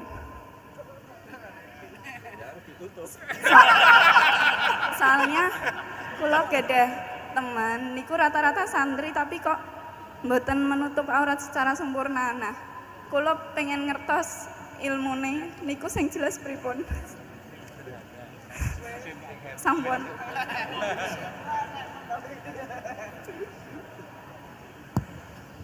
Ini sudah normal ya, pakai ini aja. Ini jawab yang Mbak dulu yang gampang gitu. Ya yang jelas itu satrul aurat itu ada yang fisik ya, kayak menutup aurat dalam mazhab Syafi'i kita tahu auratul mar'ah fis sholat itu ada pengecualian ilal wajah wal kafain. Tapi kalau kharijah sholat adalah jami'u badaniha dalam mazhab Syafi'i. Tapi dalam sebagian ulama mengatakan ilal wajah wal kafain tetap termasuk istisna di luar sholat. Itu dari segi fisik ya atau zahir. Tapi sebetulnya juga harus dilakukan satrul aurat secara maknawi, menutup sesuatu yang buruk. Artinya kan gini ya, aurat itu kan sesuatu yang buruk kalau kelihatan gitu. Sehingga misalnya kasus di beberapa negara, mungkin fisiknya sudah benar ditutupin, tapi mungkin tetap maksiat. Tapi ada yang gugat, yang penting nggak maksiat meskipun buka aurat. Ya keliru, buka aurat sendiri sudah maksiat, itu malah aneh lagi. Ya. Tapi yang jelas filosofi hijab atau satrul aurah itu usahakan yang dohir maupun yang apa? Batin. Karena Indonesia itu memang agak unik. Saya sering ketemu peneliti dari beberapa negara, meneliti Indonesia itu paling pusing. Kadang ada orang yang auratnya biasa datang ke masjid, itu kan bingungkan malaikat, mau ditulis dosa itu ke masjid, mau ditulis toat itu buka aurat. Nggak tahu hitung-hitungannya gimana nanti. Tapi memang ya sudah seperti itu. Yang jelas standar aurat ya kita tutupin sesuai standar madzhab Syafi'i maupun mengikuti yang tidak apa Syafi'i. Tapi filosofinya juga harus kita ikutin. Jadi dua-duanya harus kita ikutin sebagai perintah, bukan sebagai syarat. Itu beda loh, perintah sama syarat itu. Sebagai perintah, bukan sebagai syarat. Kalau sebagai syarat itu begini, syaratnya orang Islam tuh harus nutupi aurat begini-begini. Nanti kalau yang enggak gitu dianggap tidak Islam, itu menjadi ekstrim. Tapi kalau sifatnya perintah, ya perintah saja. Yang enggak melakukan paling banter dianggap fasikoh atau tidak solihah, tapi tidak sampai menjadi keluar dari Islam. Ya jadi gitu ya. Jadi karena apa ya? Ya sudah seperti itu. Obsesi kita tentu ingin kesolehan, sebagai perintah. Saya ulang lagi, jangan biasakan kalau ada aturan itu sebagai syarat. Misalnya gini, kowe nak ora alim ra anakku, itu bahaya. Mosok ora alim terus ora anakku, karena rata-rata orang itu udah alim gitu. Nanti terputus dari bapaknya semua. Tapi hanya sifatnya perintah. Perintahnya seorang bapak ke kita supaya alim. Makanya ulama mengatakan perintahnya Allah. Perintah itu lebih rileks daripada disebut syarat.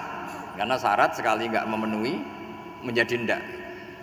Makanya Sayyid Muhammad kalau ngarang kitab sering wajibat itu lebih ringan ketimbang apa? Syarat. Jadi beda kalau dalam filosofi ilmu itu. Jadi gampang perintah. Tentu yang nggak melakukan perintah itu ya kurang baik, tapi tidak sampai keluar dari apa? Islam. Karena perilaku kesolehan itu perintah, bukan syarat. Sehingga Nabi nanti ngendikan beberapa yang masyhur itu kan, syafaati li ahlil kabair min ummati. Meskipun umatnya yang nggak benar ya tetap diaku sebagai umat. Jadi beda perintahnya Nabi sih, semuanya kalau bisa soleh, harus bisa soleh. Tapi tetap ini sifatnya perintah, bukan syarat. Nggak bisa kamu mengatakan syaratnya orang Islam itu dalam beraurat begini, syaratnya soleh nggak pernah maksiat. Memangnya Nabi nggak pernah maksiat? Ya saya kira demikian ya, cukup ya. Lah kalau ini resikonya dia seneng saya, makanya bagus dia tidak seneng saya, jadi enggak. Jadi ini kalau seneng saya malah ngatur-ngatur gini. Ya. Terus soal ngaji di sini tiap bulan itu jelas tidak satu rutin, karena kalau sampean sopan di mana-mana ngaji itu datang ke kiainya.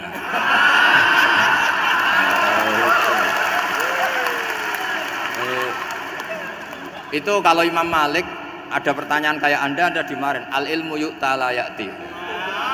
Jadi sumur itu didatangin, bukan sumurnya dipindah. Ini enggak sopan sekali.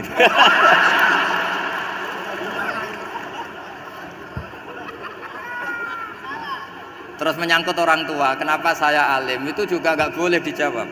Rata-rata orang itu udah alim, masa orang tua seluruh Indonesia salah?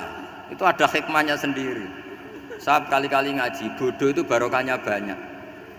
Coba barokahnya orang bodoh, akhirnya nempat di pedalaman Kalimantan, Sulawesi, akhirnya bikin masjid di situ bikin. Kalau dia alim mungkin jadi ketua MUI di Jakarta, nggak akan punya desa binaan. Jadi Allah mendesain ini sudah sempurna, sudah tidak usah protes, sudah begitu aja. Coba ada orang alim alamah, kira-kira itu kan nggak akan di pedalaman Kalimantan, Sulawesi. Barokahnya santri rodok bodoh itu akhirnya kerja di dalam hutan, kerja di kampung-kampung, akhirnya agama ada di mana? Kalau pinter semua, di Unisula semua jadi rektor nanti. Jadi Allah mendesain ini sudah baik, tidak usah dipaksakan sesuai versi kamu, nggak usah. Jadi ya sudah, memang seperti itu. Jadi dulu zaman sahabat itu, saya cerita sedikit. Nabi itu kalau muji Madinah itu sundel langit, kalau muji Mekah ya sundel langit. Tapi Sayyidina Ali keluar ke Kufah. Sayyidina Ali itu akhirnya pindah ke Kufah, ke Najaf. Karena pikirannya Sayyidina Ali, Mekah Madinah hanya baik secara bukah, secara tanah. Tapi di antara kebaikan Nabi adalah nasrul Islam. Akhirnya Sayyidina Ali milih ke Kufah. Andaikan sahabat tidak milih keluar dari Mekah Madinah sebagiannya, pasti Islam tidak menyebar. Karena semuanya tersentralisasi di Mekah dan Madinah. Tapi ada saja sahabat yang tetap nyaman di Mekah Madinah karena sholat di sana sebagaimana 1000 sholat. Ya sudah seperti itu, dilihat gampang saja. Akhirnya yang di Mekah Madinah ya tidak ngeritik yang keluar juga gak ngeritik yang di Mekah Madinah. Jadi yang alim tidak ngeritik yang bodoh apalagi jangan ngeritik yang alim. Yang jelas orang bodoh ngatur orang alim itu dosa itu yang. Keyakinane jenengan niku wajah niku aurat mboten, wajah wong wedok. Ayo sing elek kan, ayo aurat ta ora? Nggih kan. Jadi lucu, makanya saya itu pernah survei semua kiai alim niku nate kula tangkleti, nggih sing alim. Indonesia itu ulama itu prakteknya itu intikal madzhab, tapi tetap muni Syafi'iyah. Nah cara madzhab Syafi'i wajah wong wedok itu aurat kharijah salat. Jadi wong wedok nak salat, iku wajahnya gak aurat, tapi di luar salat aurat. Sehingga seharusnya semua kiai Indonesia ya cadaran, mergo madzhab napa? Syafi'i. Tapi prakteknya semua ulama Indonesia itu madzhabnya Hanafi. Jadi bojone, putri-putrine, santrine udah biasa jilbaban biasa wajahnya ketok. Dan itu nganggo madhab Hanafi yang diikuti oleh ahwalnya ulama seluruh dunia, termasuk Imam Suyuti. Nafsiri ilama dhuhara minha wa huwa al-wajhu wal kafan. Apa wa huwa al-wajhu wal kafan.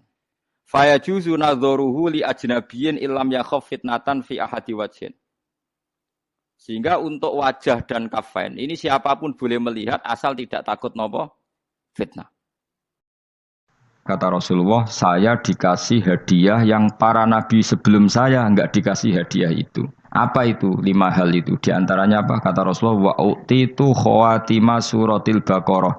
Saya dikasih terakhir-terakhirnya surat Baqarah. Di surat Baqarah itu umatnya Nabi dapat bonus dan ini luar biasa, yaitu ayat Rabbana la tu'akhidna in nasina wa akhtana. Ya Allah, jangan hisab kami, jangan beri sanksi kami, jangan azab kami kalau suatu saat kita lupa atau salah. SP nak kue urung salah, padahal mesti salah. Rai-rai ini gak mesti salah. Wes gaya perjanjian mbek pangeran Gusti, ndamel perjanjian dong ya apa? Setiap saat saya salah langsung sepuro. Mohon mboten usah istighfar malih pun niki pun niku. Terus deal soalnya deal ini. Lah itu ngendikane Kanjeng Nabi senyum-senyum senenge ra karuan.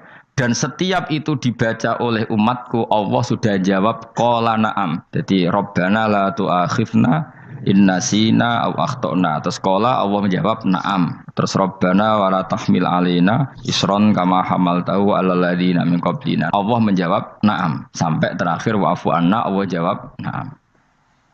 Bismillahirrahmanirrahim. Innahum sa'tamne wong akeh haula itu tegese mengkono-mengkono wong kabeh bikori natima klan korene perkara badau kang sause iki. Kanu ana sapa ngakeh dzakila nalikane den ucapno lagu mare wong akeh. Maksudnya diajarkan disyariatkan apa syariat la ilaha illallah.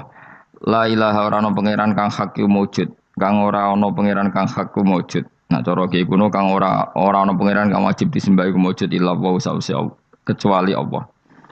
Mereka itu adalah orang-orang ketika dianjurkan untuk melafadzkan la ilaha illallah iku yastakbiruna iku sombong sapa ngakeh. Wa yaquluna lan ngucap sapa ngakeh inna latariku alihatina lisyairim majnun. Inna ana te kita latariku alihatina dadi wong sing ninggal pangeran kita. Fi hamzatihi iku tetep ing dalam hamzah aina mau te apa wae takut dama kang disi apa mangka terus niku kawingi lho tahqiqul hamzaten tasil terus idkhalu alifin. Lisa iren krono penyair majnune kang edan. Maksudnya masa kita meninggalkan ajaran leluhur hanya karena Muhammad, sing kata mereka itu syair yang majnun. Lisa iren kedua penyair majnune kang edan. Eli ajli qoli Muhammadin tegese krono muk nuruti omongane Muhammad. Ini jare wong kafir. Qala ta'ala bal jaa bil haqqi wa saddaqal mursalin.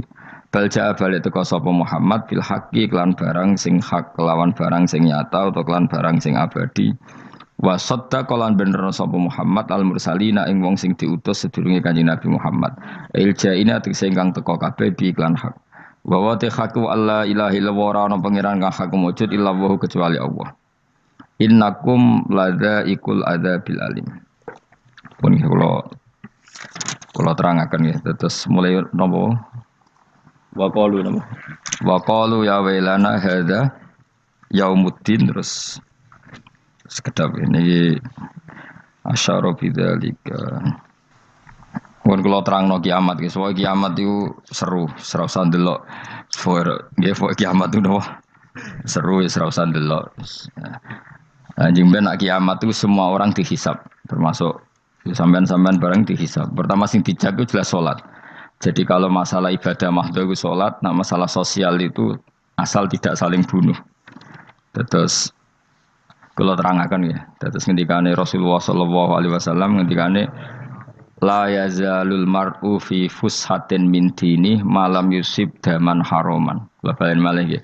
La yazalul mar'u fi fushatin min dini malam yusib daman haroman. Seseorang itu boleh serilek-rileknya dalam beragama asal dia tidak punya masa lalu mengalirkan darah yang terhormat. Gamane cara Jawa ora tau mateni wong, ora tau mateni wong mukmin utawa ora oleh mateni wong sing muahad atau musta'man. Ya ada aturannya lah. Jadi kalau sampean urip ora tau mateni wong iku wis cara beragama iku rileks karena fifus satin mintin. Nah tentu mateni itu ada banyak sebab, diantaranya fatwa yang ekstrim. Sehingga ulama dulu itu senang diguyon sampai keterusan saiki. Jadi kabeh wong alim khase sering guyon karena memang menghindari omongan penting. Kenapa? Karena sekali omongan penting ini kadang yu'addi ilal fatwa bitaqatul. Takutnya fatwa itu ekstrim, kemudian saling apa? Saling bunuh. Sehingga masyhur itu ada pepatah bahwa statement ulama atau kolamul ulama, penanya ulama itu ahaddu minas sayf, lebih tajam ketimbang apa? Pedang, karena bisa menimbulkan macam-macam. Sehingga dulu banyak ulama kalau bab jinayat itu sudah tidak mau baca bab jinayat. Jinayat itu karena ya takutnya fatwanya itu ekstrim. Ada beda zaman Nabi itu kan enak ya. Sing Kanjeng Nabi mesti bener ya. Musuhnya Abu Jahal CS mesti salah ya. Tukaran saiki wis gak seru. Tukaran mbek kowe repot. Masih aku musuh sampean iki soalnya bener sampean. Wong ora tau urip ora tau seneng mbok musuhi ku piye ngono dadi. Kan gak penak. Ya jalan misalnya kiai tukaran mbek santri. Wong mesti kan normalnya bela kiai ini mergo luwih alim luwih bener. Tapi kan cara pandang lha iya sing bener kok mau ngalah kan. Iso wae sing disalahno pangeran iku sing saiki wong tuwa tukaran mbek anak, kira-kira wong nyalahno sapa? Nyalahno wong tuane apa anake? Cara kowe dadi hakim. Wong tuwa kok wani anak, kualat to ya lucu. Ini kan anak kok wani wong. Tapi wong tuwa kok wani anak, wong tuwa model opo? Terus anak wani wong tuwa ya anak model opo? Ya model milenial model. Tapi potensinya itu sama-sama salah. Sehingga ulama itu mulai dulu itu menghindari ngendikan penting itu menghindari karena ya tadi takut fatwa itu. Saya ulang lagi ya, jadi seseorang itu selonggar-longgarnya dalam beragama asal tidak pernah membunuh darah yang seharusnya tidak terbunuh. Terus kalau masalah ibadah itu Allah ngambilnya sholat. Awwalu ma yuhasabu bil mar'u napa? As-sholat. Pertama yang dihisab itu sholat. Jika sholatnya lolos, maka hisab yang lainnya napa? Ringan. Ya pun ngoten. Terus ada hisab-hisab yang di kula waca mungkin sampean iso ngantisipasi hisab. Nah, jadi la tazulu qadama Adam atau qadama ibni Adam yaumal qiyamah hatta yus'ala an arba'in. Pertama ditanyakan dari sifat mudanya, dihabiskan untuk apa, umurnya untuk apa, hartanya dari mana, setelah mendapat untuk apa. Terus wa an ilmihi madza amila bihi, terakhir setelah mendapat ilmu itu apa yang dia perbuat. Mulane ada orang tok ilmu tidak ditakoki wae pangeran ora apa-apa takoki. Ilmu bisa nglakoni, mboten gadah ilmu ya Gusti. Terus serepet sampean. Dunya mboten gadah dunya. Lha apa ning dunya nggih ngentosi mati. Sing aman niku. Aman apa? Sebab itu orang fakir itu masuk surga lebih cepat timbang orang kaya kacek pinten 500 tahun ketakoki. Dia apa mboten gadah napa-napa. Iso ngaji mboten. Jadi gak perlu pertanggungjawaban mereka napa. Sekacau kan. Nah, sementing kalau terang ngeten ya, ini penting rungokno.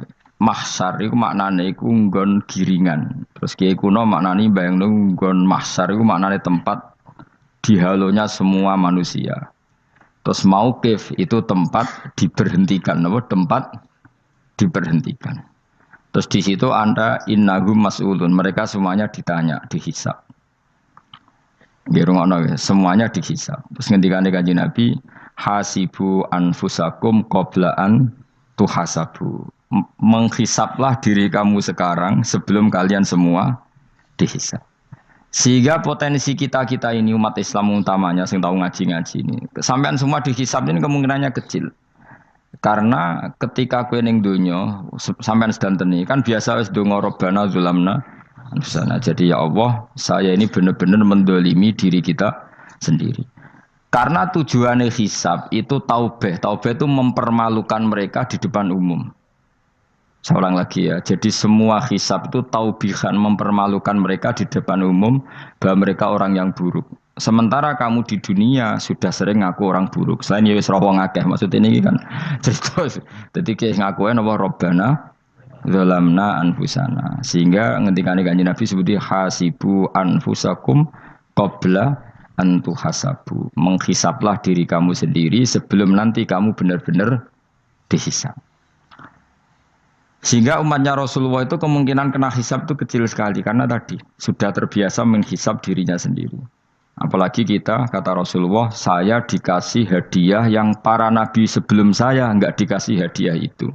Apa itu? 5 hal itu. Di antaranya apa? Kata Rasulullah, wa utitu khawatima suratil Baqarah. Saya dikasih terakhirnya surat Baqarah. Di surat Baqarah itu umatnya Nabi dapat bonus dan ini luar biasa, yaitu ayat Rabbana la tu'akhidna inna sina wa akhtana. Ya Allah, jangan hisab kami, jangan beri sanksi kami, jangan azab kami kalau suatu saat kita lupa atau salah. SP nak kue urung salah, padahal mesti salah. Rai-rai ini gak mesti salah. Wes gaya perjanjian mbek pangeran Gusti. Ndamel perjanjian dong, apa? Setiap saat saya salah langsung sepuro. Mohon mboten usah istighfar malih, mohon niki mohon niku. Terus deal, soalnya deal ini. Lah itu ngendikane Kanjeng Nabi senyum-senyum senenge ra karuan. Dan setiap itu dibaca oleh umatku, Allah sudah jawab qala na'am. Jadi Rabbana la tu'akhifna inna sina au akhtona. Terus qala Allah menjawab na'am. Terus Rabbana wala tahmil alaina isron kama hamaltahu alal ladzina min qablina. Nabi Muhammad jawab, Allah menjawab na'am. Sampai terakhir wa'fu anna, Allah jawab na'am. Kemudian para kiai itu punya kiat supaya umatnya itu hafal itu. Terus jadi bahan tahlil itu masalah ya. Faminhum ya faminhum. Sing tahlil ya ora paham, sing kritik ya ora paham. Alhamdulillah itu mesti padha-padha ra kena hisab. Mergo padha-padha ora napa paham. Dadi ora ana barokah kaya goblok wis barokah tenan. Mergo sing lakoni ya ora paham, sing kritik ora paham. Jadi kalimat yang di akhir surat Baqarah itu adalah termasuk hadiahnya Rasulullah yang tidak diberikan pada Nabi sebelumnya. Ini napa jenenge? Utitu khawatima suratil Baqarah. Saya dikasih akhir surat Baqarah. Gini ku setiap doanya umat Nabi Allah jawab napa? Naam. Jadi ya Allah la tu'akhidna, jangan kasih sanksi kita inna sina au akhtona. Allah jawab naam. Itu satu. Terus kedua, umatnya Nabi itu kalau dosa itu tidak perlu prosedurnya harus istighfar. Banyak amalan yang menjadikan diampuni. Misalnya kafaratul majlis itu lafadznya enggak istighfar. Subhanakallahumma bihamdik misalnya. Dan banyak imatatul adza anit thoriq. Misalnya Nabi pernah cerita ada seseorang yang nakal, kemudian gara-gara menyingkirkan duri di jalan yang ganggu orang lewat, kemudian Allah memaafkan. Ada yang dimaafkan karena ngombeni anjing, macam-macam lah. Kemudian ngombeni santri, macam-macam. Sehingga potensi kita dimaafkan itu tinggi sekali karena ada sekian amal yang itu menjadi sebab ridhanya Allah Ta'ala. Malah kalau dalam dunia wali itu ada seorang wali mau ngarang kitab kemudian tintanya itu diminum lalat, dia membiarkan tinta itu sampai lalatnya sampai kenyang, kemudian gara-gara itu dimaafkan oleh Allah Subhanahu wa taala. Banyak sekali. Sehingga potensi kita dimaafkan tinggi. Terus turu sudah ada orang ngrasani wong enggak macam-macam lah. Iku ya insyaallah disepuro pangeran. Dadi ana wali, dadi wali mergo kakean apa? Turu. Ditakoki, "Kenapa kowe kok turu wong wali? Mboten siap roh donya, Gusti."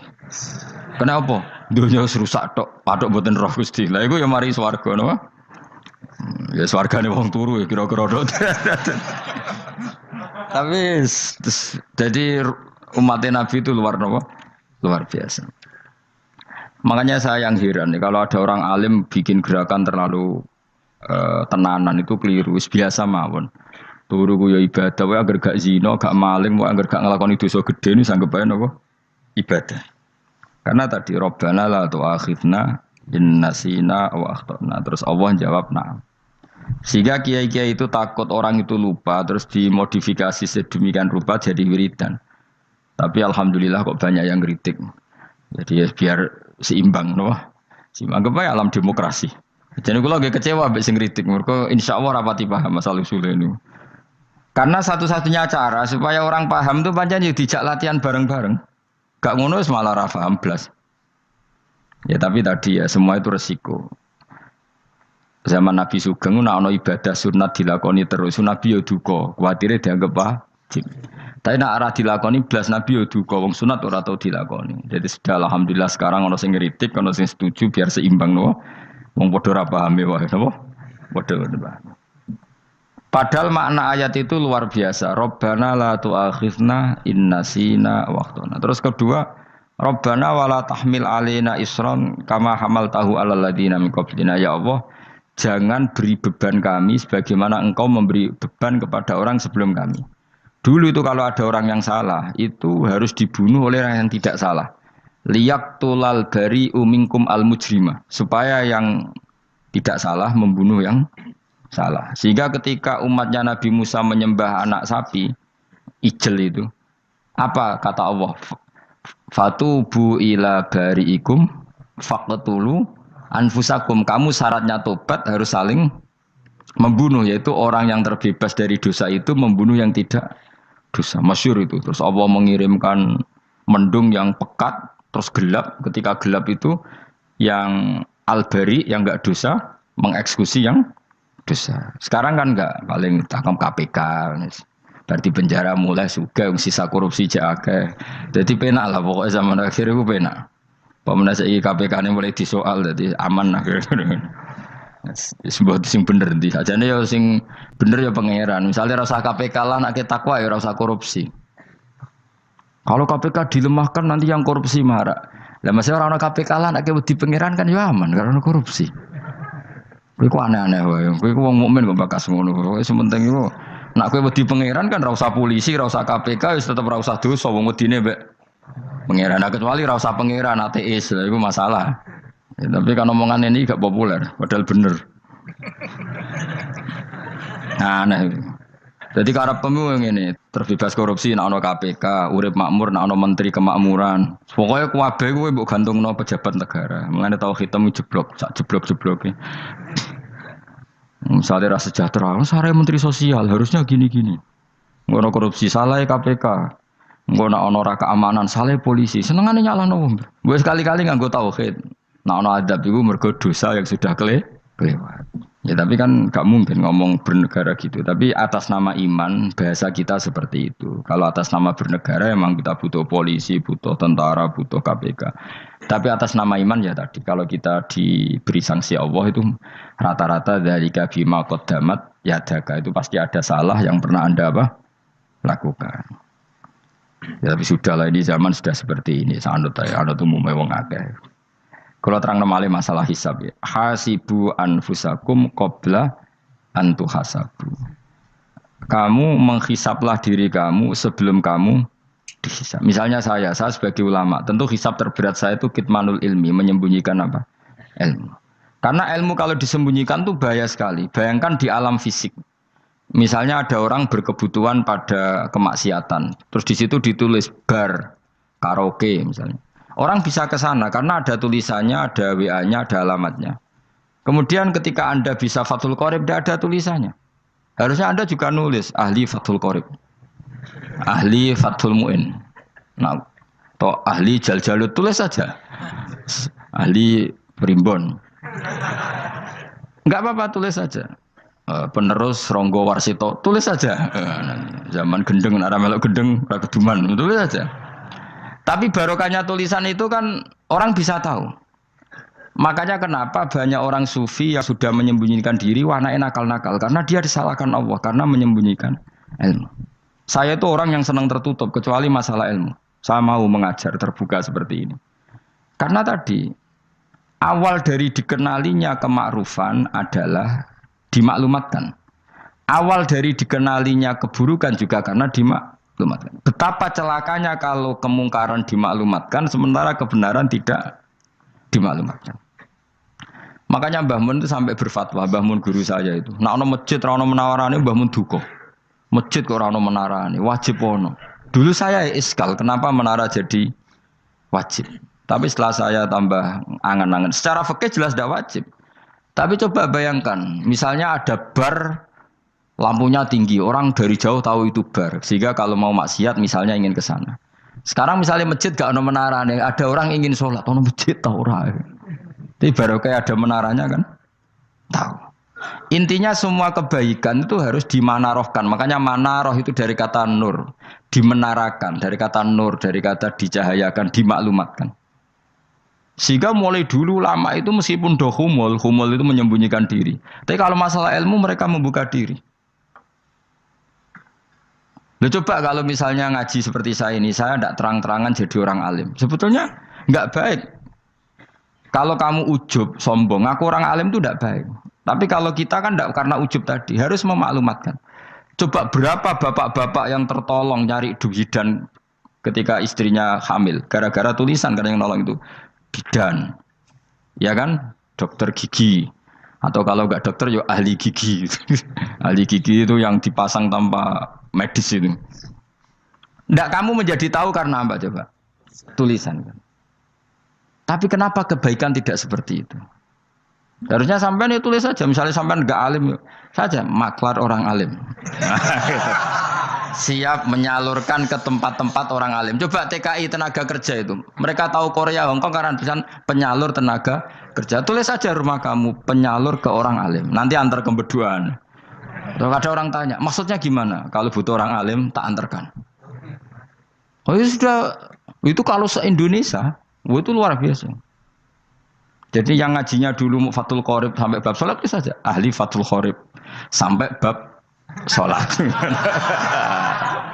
Tulis saja dalam kurung pemahaman pas-pasan. Enggak apa-apa.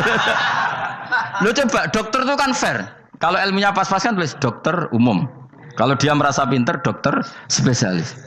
Dan itu menjadi orang tahu. Tulis saya kan ke ahli saraf. Nah, lo buatan guyon itu betul. Makanya saya ini termasuk orang yang menyembunyikan diri. Tapi kalau bab ilmu enggak. Sehingga nyun sewu saya tidak sombong, banyak gus-gus alim yang ngaji saya Jamul Jame, ngaji Mahali. Padahal itu kitab tersulit di pondok. Tapi gara-gara saya sering cerita, saya pernah ngaji Jamul Jame sama Mbah Mun. Saya pernah mentakriri kitab ini, kitab ini. Nya banyak yang ngaji saya. Kalau tanpa itu kan mereka tidak tahu. Ya sampean nggak apa-apa kalau menyaingi saya, tulis saja di rumah kamu ahli Jamul Jame. Barang diparani ahli apa? Ahli jilid. Maksudnya kalau kitab kamu rusak bawa sini. Ya enggak apa-apa. Nah, sehingga syarat utama jadi nabi itu sebetulnya memaklumatkan diri. Ya saya ulang lagi. Pertama nabi jadi nabi syaratnya apa? Memaklumatkan diri. Sehingga pertama beliau jadi nabi naik gunung Sofa, kemudian ya maksara Quraisyin halummu ilayya, wahai orang Quraisy ke sini. Terus Nabi mulai manggil satu-satu, ya Bani Abdi Amanaf ke sini, ya Bani Fihir ke sini terus. Saya ini adalah An-Nadhirul Mubin. Saya sekarang diangkat jadi nabi. Terus Abu Lahab marah-marah, tabbannaka ya Muhammad alihada jama'tana. Muhammad kamu itu orang sial, kita enak-enakan tidur gara-gara kamu manggil kita datang, ternyata hanya untuk urusan seperti ini. Makanya terus ada tabat yada abi lahabi watab. Tapi yang iman kemudian tanya, Muhammad kalau kamu setelah jadi nabi, misinya apa? Saya diutus Allah untuk kamu menyembah Allah, tidak boleh menyekutukan Allah. Dan Allah memerintahkan kamu afaf. Afaf itu meninggalkan zina, meninggalkan maling, gini-gini. Coba kalau Nabi tidak memaklumatkan diri, jadi Nabi seklunak-klunus. Ketemu wong monggo nggih. Ada tembu dia nggih. Sengerti nak Nabi ku sapa?